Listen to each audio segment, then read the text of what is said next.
Hello students, तो मैनू उम्मीद आ कि जिहड़ियां मैं तुहानूं दो वीडियोज़ भेजियां सी तुसीं उसनूं देख लिया होना और उस दे विच जिहड़ियां दो मेन डेफिनेशन सी, एक अपने कोले epsilon neighbourhood of A point और सैकेंड जिहड़ी सी अपने कोले delta deleted neighbourhood of A point, ये अंडरस्टैंड करनी होनी है।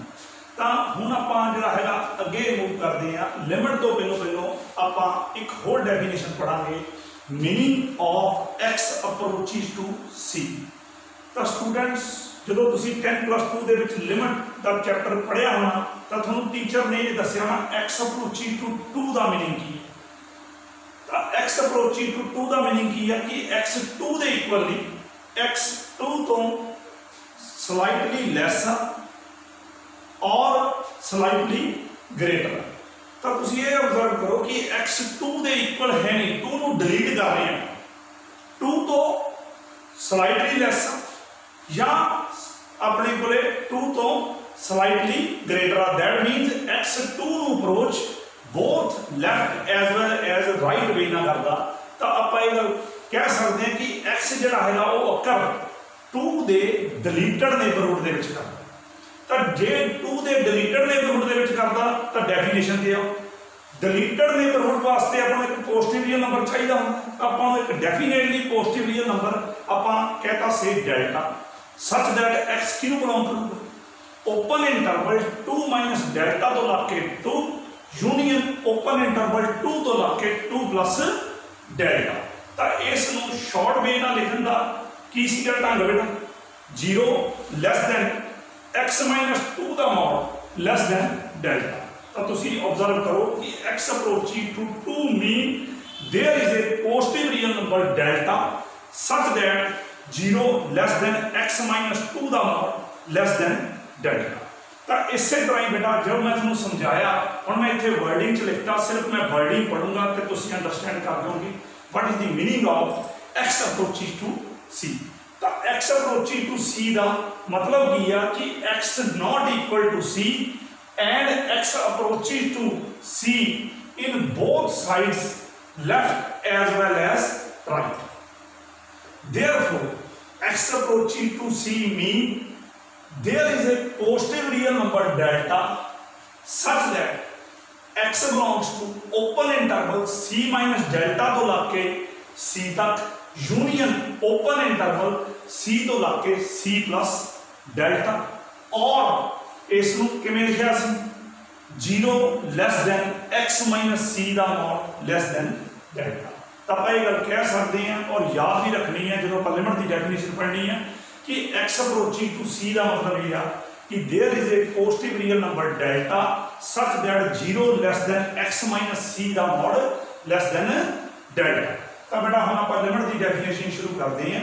Students limit x approaching to c f x is equal to 10+2 ਦੇ ਵਿੱਚ ਤੁਸੀਂ बहुत लिमिट्स सॉल्व किया होना और उसकी वैल्यू आई होनी है। तो आप इत्थे भी यही गल कर रहे हैं limit x approaching to c f x is equal to L.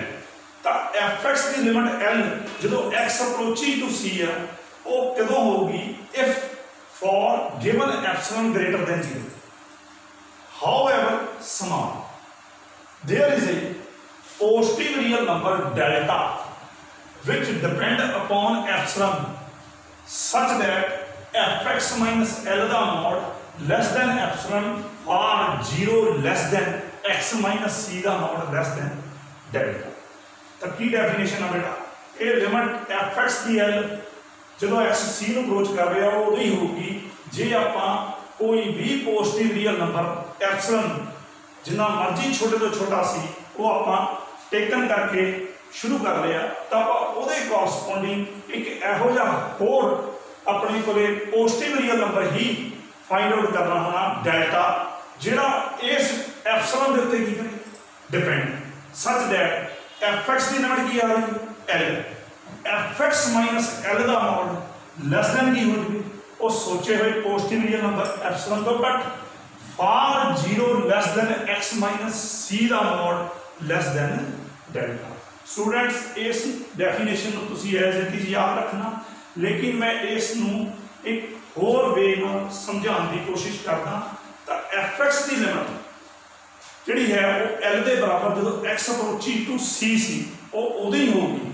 ਸਭ ਨਾਲ ਪਹਿਲਾਂ ਸਟੂਡੈਂਟਸ ਤੁਸੀਂ ਇੱਕ ਕੋਈ ਵੀ ਜਿੰਨਾ ਮਰਜ਼ੀ ਛੋਟੇ ਤੋਂ ਛੋਟਾ ਪੋਜ਼ਿਟਿਵ ਰੀਅਲ ਨੰਬਰ ਸਿਲੈਕਟ ਕਰ ਲਓ, ਠੀਕ ਕਰ ਲਓ, ਉਹ ਪੋਜ਼ਿਟਿਵ ਰੀਅਲ ਨੰਬਰ ਦਾ ਨਾਮ ਮੈਂ ਐਪਸਲਨ ਦੇਤਾ।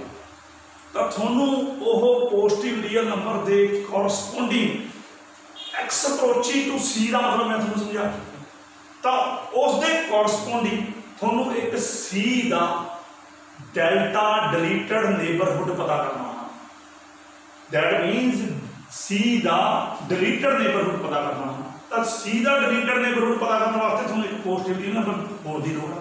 ਤਾਂ ਹੀ ਮੈਂ ਕਹਿ ਰਿਹਾ ਕਿ ਜਿਹੜਾ ਤੁਸੀਂ ਪੋਜ਼ਿਟਿਵ ਰੀਅਲ ਨੰਬਰ ਬੇਟਾ ਸੋਚ ਲਿਆ ਕੋਈ ਵੀ ਛੋਟੇ ਤੋਂ ਛੋਟਾ ਪਰ ਹੋਵੇ ਉਹ ਪੋਜ਼ਿਟਿਵ, ਤਾਂ ਉਹਦੇ ਕੋਰਸਪੋਂਡਿੰਗ ਤੁਹਾਨੂੰ ਇੱਕ ਹੋਰ positive real number find out ਕਰਨਾ ਹੀ ਪੈਣਾ, ਕਿਉਂਕਿ ਤੁਸੀਂ delta deleted neighbourhood of C ਪਤਾ ਕਰਨਾ।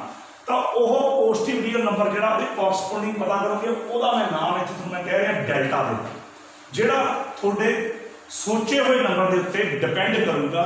ਸੱਚ ਦਾ ਜਿਹੜਾ ਉਹ ਡਿਲੀਟਡ ਜਾਂ delta deleted neighbourhood of C ਆਊਗਾ, ਆਪ ਕਹਿ ਰਹੇ delta deleted neighbourhood of C ਆ ਸਟੂਡੈਂਟਸ, ਇਸ ਦੇ ਵਿੱਚ ਜਿੰਨੇ ਵੀ ਪੁਆਇੰਟਸ ਹੋਣ, ਜਿੰਨੇ ਵੀ x ਦੀਆਂ ਵੈਲਿਊਜ਼ ਹੋਣਗੀਆਂ, ਉਸ ਵਾਸਤੇ ਜਿਹੜੀ ਆ fx ਉਹ ਆਪਣੇ ਕੋਲੇ ਤੁਹਾਡੇ ਸੋਚੇ ਹੋਏ ਨੰਬਰ ਐਪਸਲਨ ਜਿਹੜਾ ਮੈਂ ਕਿਹਾ ਸੀ ਉਹ ਐਪਸਲਨ ਨੇਬਰਹੁੱਡ ਆਫ L ਦੇ ਵਿੱਚ ਚੱਲ ਜੂ। ਇਹਦਾ ਮਤਲਬ ਹੀ ਮੈਂ ਤੁਹਾਨੂੰ ਦੱਸਿਆ ਸੀ fx ਮਾਈਨਸ L ਦਾ ਮੋਡ ਲੈਸ ਦੈਨ ਐਪਸਲਨ ਦਾ ਮਤਲਬ ਆ ਐਪਸਲਨ ਨੇਬਰਹੁੱਡ ਆਫ L ਦੇ ਵਿੱਚ ਚਲੇ ਜਾਓ। Once again I repeat this definition, then we understand geometrical meaning. The limit x approaching to C fx is equal to L ताही होगी if for given epsilon greater than 0 however small there is a positive real number delta which depend upon epsilon such that fx minus L the mod less than epsilon for 0 less than x minus C the mode less than delta। ਤਾਂ I hope ਤੁਸੀਂ understand ਕਰਕੇ ਹੋਵੋਗੇ, ਤੇ ਜੇ ਬੇਟਾ clear ਨਾ ਹੋਇਆ ਤਾਂ ਇੱਕ ਵਾਰੀ ਫੇਰ ਦੁਬਾਰਾ ਰਿਪੀਟ ਕਰਕੇ ਇਸ ਨੂੰ ਅੰਡਰਸਟੈਂਡ ਕਰਨ ਦੀ ਕੋਸ਼ਿਸ਼ ਕਰਿਓ। ਤਾਂ ਹੁਣ ਮੈਂ ਜਿਓਮੈਟ੍ਰੀਕਲ ਮੀਨਿੰਗ ਤੇ ਚੱਲਦਾ। ਤਾਂ ਤੁਹਾਨੂੰ ਮੈਂ ਸਟਾਰਟਿੰਗ 'ਚ ਕਿਹਾ ਸੀ ਵੀ ਇਸ ਦੀ ਲਿਮਿਟ ਜਿਹੜੀ ਹੈ ਉਹ ਤਾਂ ਹੀ ਪੋਸੀਬਲ ਆ ਜੇ ਤੁਸੀਂ ਪਹਿਲਾਂ ਸਭ ਤੋਂ ਪਹਿਲਾਂ ਇੱਕ ਕੋਈ ਵੀ positive real number however small ਸੋਚੋਗੇ। ਉਹਦਾ ਮੈਂ ਨਾਮ ਕੀ ਦਿੱਤਾ ਸਟੂਡੈਂਟਸ? ਐਪਸਲਨ। ਜਦੋਂ ਹੀ ਤੁਸੀਂ ਐਪਸਲਨ ਸੋਚਿਆ ਤਾਂ ਉਹ ਐਪਸਲਨ ਨੇਬਰਹੁੱਡ ਆਫ L ਮੈਂ y ਐਕਸਿਸ ਤੇ ਪਲਾਟ ਕਰ ਲਿਆ। मैं y एक्सिस पे थे L रख लिया, बिलो ਉਹਦੇ L माइनस एप्सिलॉन रख लिया और अबव L प्लस एप्सिलॉन रख लिया। ਤਾਂ ਆ ਜਿਹੜੀ ਲਾਈਨ ਇਹਨਾਂ ਸੈਗਮੈਂਟ ਆ ਇਹ L epsilon neighbourhood of L ਨੂੰ ਇੰਡੀਕੇਟ ਕਰਦਾ। ਤਾਂ ਮੈਂ ਤੁਹਾਨੂੰ ਕਿਹਾ ਸੀ ਪੋਜ਼ਿਟਿਵ ਰੀਅਲ ਨੰਬਰ ਜਦੋਂ ਤੁਸੀਂ ਸਿਲੈਕਟ ਕੀਤਾ ਤਾਂ ਨਾਲ ਹੀ C ਦਾ ਡਿਲੀਟਡ ਨੇਬਰਹੁੱਡ ਆਊਗਾ। ਡਿਲੀਟਡ ਨੇਬਰਹੁੱਡ ਤਾਂ ਆਊਗਾ ਜੇ ਪੋਜ਼ਿਟਿਵ ਰੀਅਲ ਨੰਬਰ ਹੋ। ਤਾਂ positive real number find out ਕਰਨਾ ਪੈਣਾ, ਉਹ ਆਪਾਂ ਡੈਲਟਾ फाइंड आउट करा। तो उस पॉजिटिव रियल नंबर के कोरस्पोंडिंग इस C का जोड़ा डिलीटेड नेबरहुड आऊगा मैं एक्स एक्सिस से प्लॉट कर लिया। आज जिम्मे मैं इतने C रख लिया, इतने C माइनस डेल्टा, इतने C प्लस डेल्टा। फिर delta is some positive real number which depend upon epsilon थोड़े सोचे हुए नंबर के उत्ते डिपेंड करूँगा। तो आह मैं C का डिलीटेड नेबरहुड ले लिया और मैं इतने क्रॉस लगाता C पॉइंट नहीं करना। तो हम C माइनस डेल्टा तो C प्लस डेल्टा दे विच जिन्ने भी नंबर होणगे एक्स दी वैल्यूआं होणगियां उस वास्ते जिहड़ी अपने कोले fx की वैल्यू मैं कह रहा ओह इस दे विच फ्लक्चुएट करूगी बेटा, इस दे विच फ्लक्चुएट करूगी। जिवें कि मैं इत्थे दिखा रहा कि C माइनस डेल्टा तो अगे C तक ओपन इंटरवल दे विच जिहड़ा फंक्शन आ वो इस जिहड़ा इस विड्थ दे विच ही जिहड़ा हैगा सैगमेंट दे विच ही लाई करूगा। तो जिवें मैं इत्थे दिखा रहा कि फंक्शन की वैल्यू इन तो C माइनस डेल्टा तो C तक ओपन इंटरवल तक वो आ रही C ते मैं विच कोई वैल्यू नहीं इंडिकेट कर रहा और C तो C प्लस डेल्टा तक फंक्शन की वैल्यू फिर अपने कोले आ वाली आ गई। और एक पॉइंट ऑब्जर्व करने वाली गल यह है कि C माइनस डेल्टा तो C plus delta except C ਦੇ ਜਿਹੜੇ ਪੁਆਇੰਟਸ ਵਾਸਤੇ fx ਦੀ ਵੈਲਿਊ l ਦੇ ਬਰਾਬਰ ਵੀ ਆ ਸਕਦੀ ਆ। That is open interval l minus epsilon ਤੋਂ l ਪਲਸ ਐਪਸਲਨ ਦੇ ਵਿੱਚ ਜਿੱਥੇ ਮਰਜ਼ੀ ਫਲਕਚੁਏਟ ਕਰ ਸਕਦੀ ਆ। ਤਾਂ ਇਹ ਸਮਝੋ ਕਿ fx occur in epsilon neighborhood of l where epsilon is your thinking positive real number। ਤਾਂ ਇਹ ਜਿਹੜਾ ਹੈਗਾ ਕਨਸੈਪਟ स्टूडेंट्स क्लीयर कर गए होंगे कि यह जी है फ्लक्चुएशन इस इंटरवल के एक्सेप्ट सी एफ एक्स की वैल्यू जी है वो एप्सिलॉन नेबरहुड ऑफ एल के ही फ्लक्चुएट।